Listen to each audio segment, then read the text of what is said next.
शेतकरी बांधवांनो, काल 9 जून रोजी मुख्यमंत्री देवेंद्र फडणवीस यांच्या अध्यक्षतेखाली राज्याची अत्यंत महत्त्वाची मंत्रिमंडळ बैठक पार पडली. या बैठकीत सोशल मीडियावर सध्या एका निर्णयाची सर्वात जास्त चर्चा सुरू आहे. तो म्हणजे 2017 आणि 2019च्या कर्जमाफीतून वंचित राहिलेल्या शेतकऱ्यांचा निर्णय.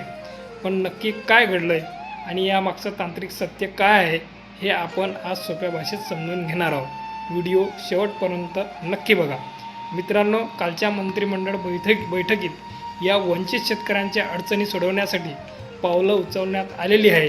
पण आधी हे समजून घ्या की लाखो शेतकरी अजूनही कर्जमाफीच्या प्रतीक्षेत का आहेत. जेव्हा कर्जमाफी जाहीर झाली तेव्हा अनेक पात्र शेतकऱ्यांची माहिती पोर्टलवर अपलोड करताना बँकाकडून मोठ्या चुका झाल्या.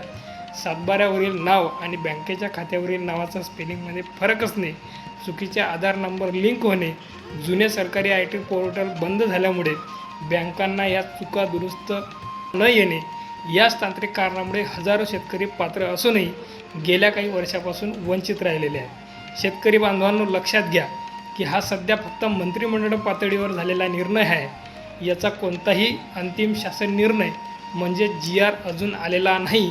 कालच्या बैठकीत सरकारने हे जुने पोर्टल्स पुन्हा सुरू करून हा डेटा दुरुस्त करायला मंजुरी दिली आहे.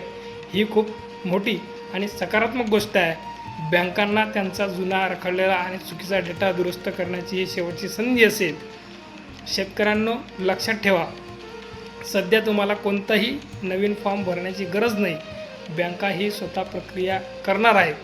या निर्णयाचा अधिकृत शासन निर्णय जेव्हा कधी येईल तशी खात्रीशीर माहिती मी तुमच्यापर्यंत सर्वात आधी घेऊन येईल.